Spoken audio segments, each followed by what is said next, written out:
This is the career that's made billionaires. This is the career that's made millionaires. What career is it? Let's take a look at this. Profession almost nobody respects, but 19% of the world's top billionaires and over 75% of all millionaires either started there or worked in it at some point. You've probably ignored it your whole life, and it's the biggest mistake you can make. This career path isn't glamorous, it's not safe, not comfortable, but the skills you get from it shape the exact toolkit of every successful entrepreneur. That's why almost every wealthy person touches this path eventually, because nothing builds you faster. I'm talking about sales. Sales is the underdog's superpower. It's the great equalizer. It's the only skill where starting at zero means absolutely nothing. You learn to lead conversations, you learn to read people, you learn charisma, persuasion, confidence, psychology, resilience, emotional intelligence, and the best part, these skills bleed into everything in life. That's right. Despite being an engineer, I took my first job selling for a tech startup. It expedited my path into entrepreneurship and gave me everything I have today.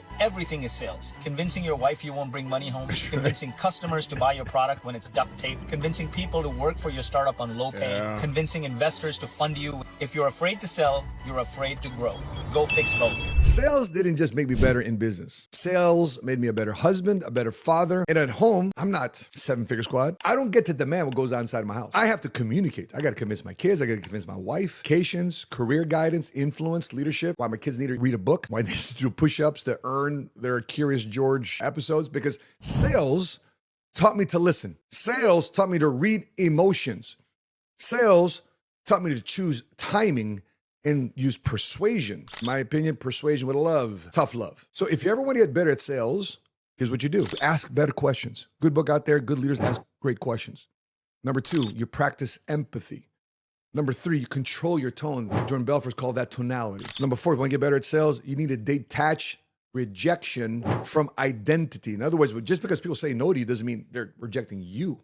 They're just rejecting your product and your service, not you. So don't take things personally. Want to get better at sales? Study human behavior. Why do people make certain decisions? You got to ask for the pain point. You want to sell your product or service. You're pushing up on it. Amateurs tell, pros ask. So study human behavior. The Bible says here in Colossians chapter 4, verse 6, let your conversation be full of grace and seasoned with wisdom.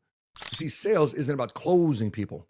It's about opening up a conversation and opening understanding. If you like that clip, watch the next one over here. To watch the full-length episode, click over here.